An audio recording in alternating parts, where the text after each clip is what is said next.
Shadow Slave. By Guiltythree. Chapter 103, Coup de Grace. As the dust settled, Sonny abandoned his hiding spot on the roof of one of the buildings surrounding the square and jumped down. Avoiding the puddles of fetid blood, he walked among the corpses littering the ground and approached the dying stone monster. The nightmare creature was lying on her back, her body battered and broken. From up close, Sonny was able to see it better. The black armor of the strange monster was slowly turning to stone. In its gaps, he could see her slightly lighter skin. It was smooth like polished granite and dark gray in color. Streams of ruby dust was flowing from the terrible wounds, looking almost like blood. Two crimson gems that served her as eyes slowly moved, focusing on Sonny. There was no particular expression in them, just tired stillness. The flames that used to burn inside were slowly dimming. The statuesque creature stared at him without making a sound. In fact, Sonny wasn't sure that these monsters were even capable of producing sounds. Throughout the whole fight, she had remained eerily silent. He sighed. "Life is not fair, huh?" With these words, he summoned the midnight shard and thrust it through the visor of the dying creature's helm. Even at the death's door, the stone-like flesh of the living statue proved to be extremely tough. However, he put enough strength into his strike, not wishing to make the poor thing suffer more than necessary. He was always glad to kill a nightmare creature, but this one deserved a quick death. To be honest, he was very impressed by the small stone warrior's desperate last stand. They didn't know who they were messing with. "But you showed them." At that moment, the familiar voice of the spell resounded in the darkness. "You have slain an awakened monster, Stone Saint. Your shadow grows stronger." Sonny smiled. "That's 4 shadow fragments. Finally. 403. However, in the next second, he forgot what he was thinking about. Because the spell wasn't done talking. Whispering into his ear, it slowly said, "You have received an echo, Stone Saint." Sonny's eyes opened wide. Did he hear it right? An echo. He had finally received another echo. Cautiously looking around, Sonny lowered his voice and said to the shadow, "You heard it too, right?" The shadow stared at Sonny in exasperation, then gestured at its mouth, lowered its hands and didn't say anything. He smiled. "Exactly. That's what the spell said." Humming a song, he paced back and forth for some time, then suddenly flinched. "Oh, right. I should get out of here. Now that the stone people are gone, who knows what kind of horrors will try to make this square their nest." He made a move to leave, but then stopped and looked at the scene of slaughter with avarice. "However, I really should get some mementos first. It's not every day that you stumble upon that many dead nightmare creatures before the carrion eaters arrive to feast on the corpses. This was a chance he won't get any time soon." Sonny hesitated for a few seconds, trying to decide which monsters to approach first. The spiders were obviously much stronger. If they were really of the fallen rank, their soul shards would be incredibly valuable. However, buying anything with a bunch of ascended soul shards would be very suspicious. Plus, it would take a while to find the crystals inside the massive bodies of the giant beasts. The living statues were of the lower rank, but their shattered remains were easy to search. The other inhabitants of the cursed city could arrive at any minute. So, with a deep sigh, Sonny ran to the nearest pile of shattered stones and kneeled beside it, hoping to notice the gleam of the soul shards as soon as possible. He was barely done with the second dead statue when a sudden noise made him stop. Knowing that greed had doomed a lot of people to their deaths, Sonny suppressed the desire to linger here to the last possible moment and quickly dashed away, putting the last crystal he had managed to find inside his armor on the run. Summoning the kunai, he threw it into the air and then pulled on the invisible string, making the dagger spin around a stone column. As soon as the string coiled itself around the column, he jumped and made the string contract, sending him flying up. Just like the golden rope, the invisible string that connected the kunai to his wrist was incredibly sturdy and capable of changing its length at will, which allowed Sonny to use the throwing dagger as an improvised grappling hook from time to time. Using the top of the stone column to jump even higher, he grabbed onto the cracks in the wall of one of the ruined buildings and quickly climbed up. By the time he reached the roof, the noises produced by the approaching creature were already loud enough to make him shiver. Whatever that thing was, Sonny didn't want to find out. The sound it produced while moving made him think of a giant snake. One with countless mouths, each hissing the notes of a strange, maddening tune. Luckily, he left the wide square just in time to never meet that abomination. By the time Sunny had returned to the ruined cathedral, the night was already coming to the end. The eastern horizon was growing lighter, and the sound of the black waves crushing against the city wall was growing restless. Walking across the support beams stretching above the grand hall, he caught the glimpse of the marching Black Knight and sighed. One day. He was going to kill the bastard on some glorious day. But not this day. Today, he had other things to do. Reaching the safety of his hidden lair, Sunny put the soul shards into his treasure chest and then sat down on a magnificent wooden chair. There was an excited smile on his face. It was finally time to find out what was the difference between a normal echo and one transformed into a shadow. Chapter 104, Soul Arsenal. Not wasting any more time, Sunny dove into his soul sea. Despite his changed mental state, it was as calm as always. The silent expanse of still water stretched into the empty distance, with the shadow core hovering above like a dark star. Tiny spheres of light floated in the air around it, reflecting on the surface of the tranquil sea. The silent shadows were still there, standing motionless at the edge of darkness. Compared to before, their ranks had swelled.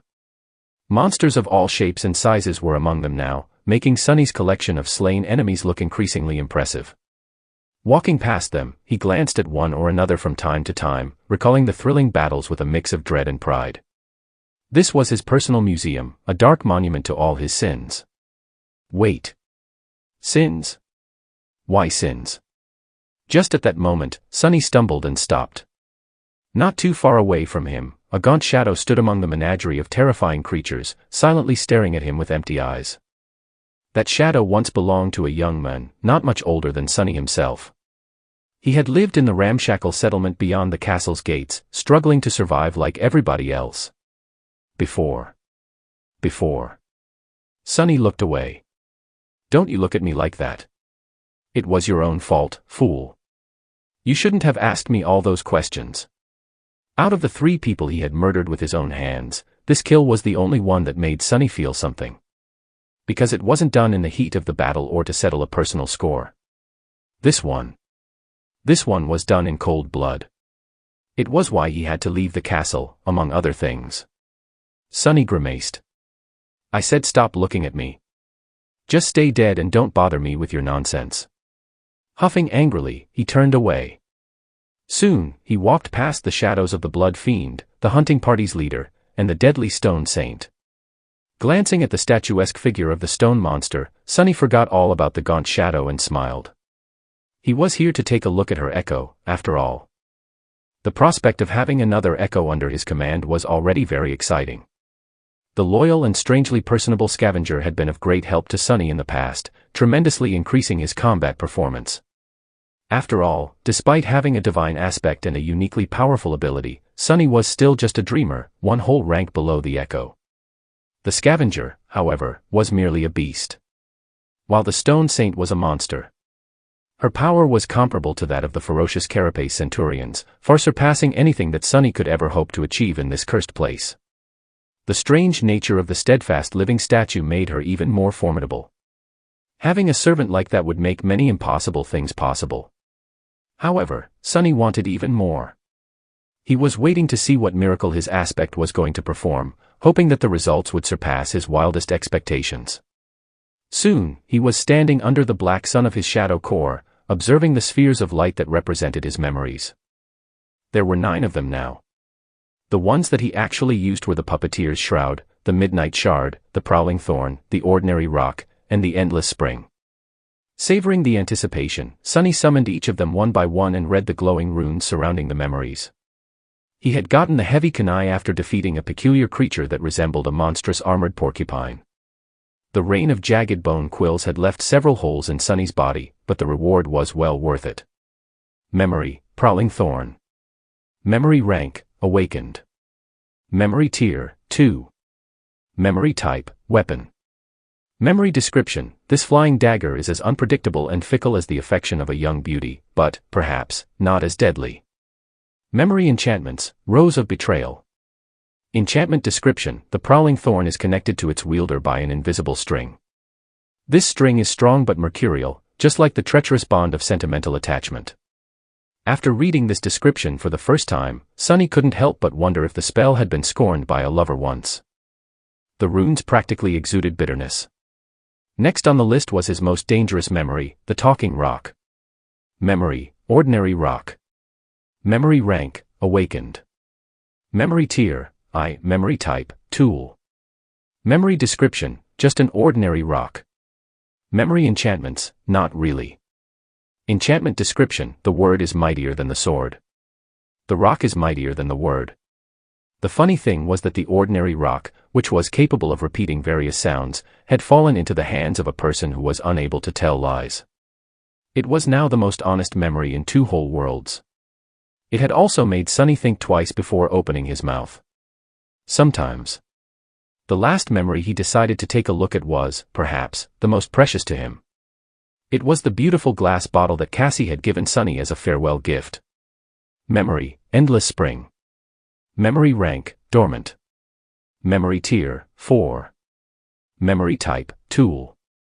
Memory description, a lovesick devil had once imprisoned a mighty river in this fragile glass bottle.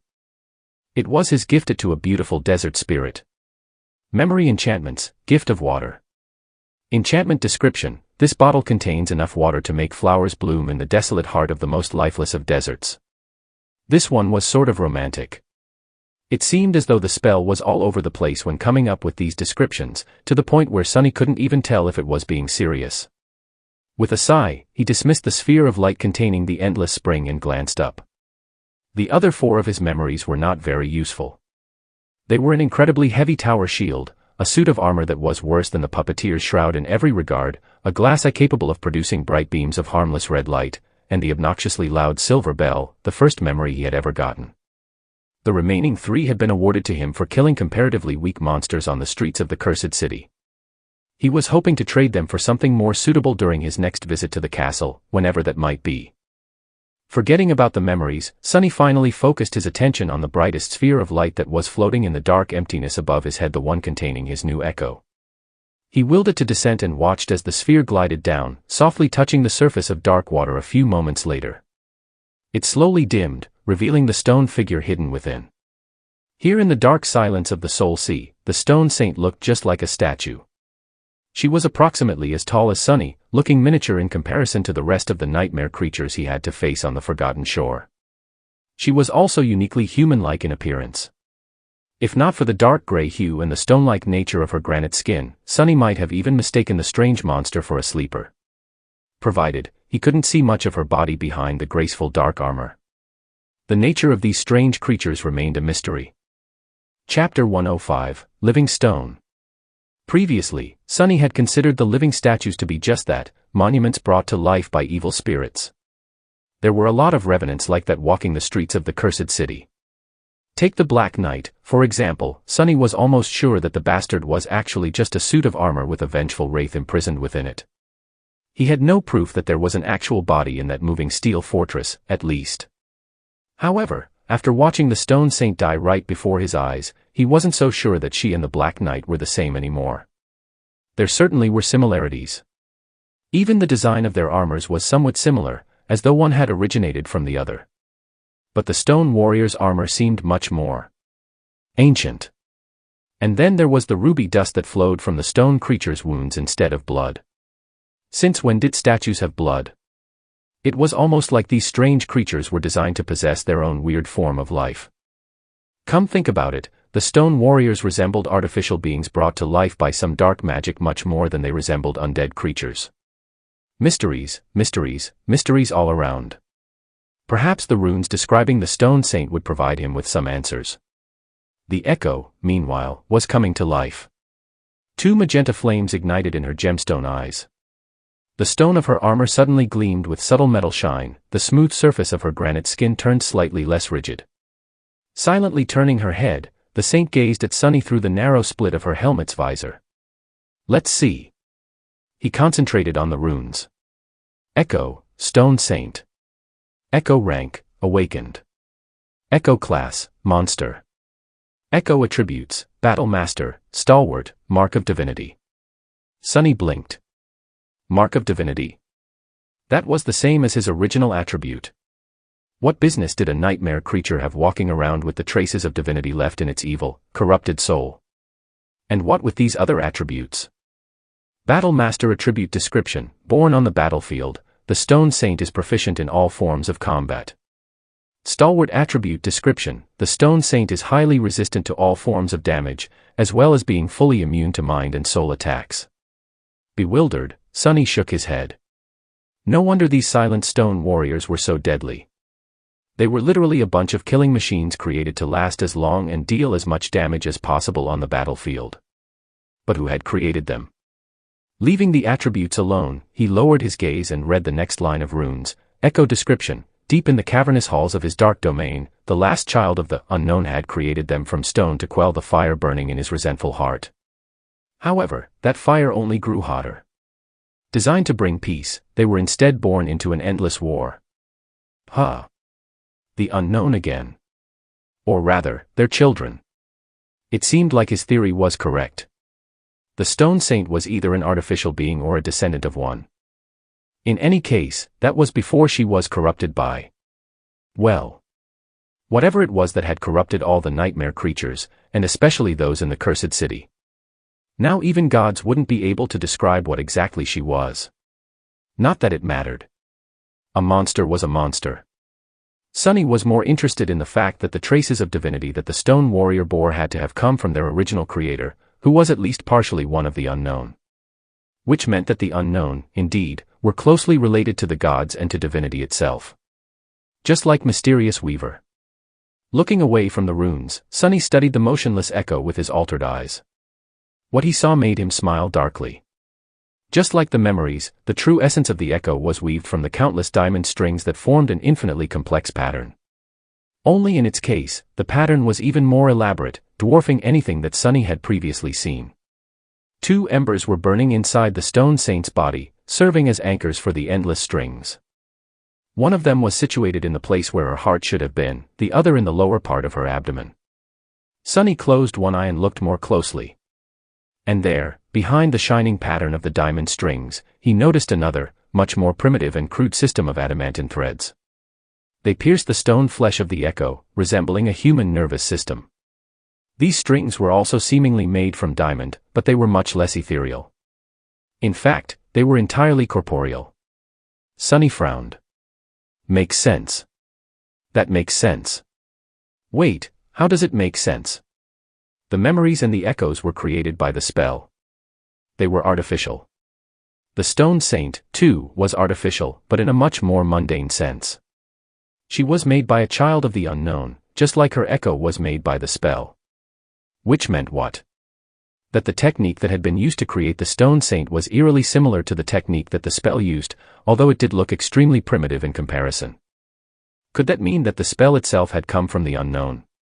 Sunny grimaced and shook his head. No. Although it was a sound theory, there was too little information to actually consider it substantiated or even remotely believable. He needed to find out more, learn more, uncover more before even beginning to understand the true story that connected the spell, the gods, the unknown, and his own life into one nightmarish tapestry. But there would be time for it later. Right now, he had something equally as interesting right within his grasp. Glancing one last time at the graceful stone monster, Sunny gulped and licked his lips. Then, he said timidly, Let's do this. Taking a step forward, he hesitated and then carefully put his hand on the breastplate of the Stone Saint's armor, right across from the place where the main nexus of her spell weave was situated. To his surprise, the breastplate felt like stone and was warm to the touch. It was as though a furious crimson flame was burning inside the nightmare creature's chest. As soon as Sunny touched the echo, a new string of runes appeared in the air in front of him. Transform echo into a shadow. He hesitated, once again afraid to make the choice. What was he going to do if the process made the Stone Saint weaker, or even useless? Trying not to think of this possibility, Sunny sighed and forced himself to say, yes. An imperceptible change happened to the soul sea, as though a gust of wind suddenly appeared out of nowhere. The tranquil dark water seemed to simultaneously stay still and move restlessly. Then, a sudden pressure came from somewhere above. Raising his head, Sunny saw 2 dark beams descending from the depths of the shadow core. One of them fell on the echo, while the other landed on one of the silent shadows that stood motionlessly behind his back, as though connecting them together. Bathed in the dark light, the shadow of the dead stone saint slowly dissolved into it. And then the echo began to change.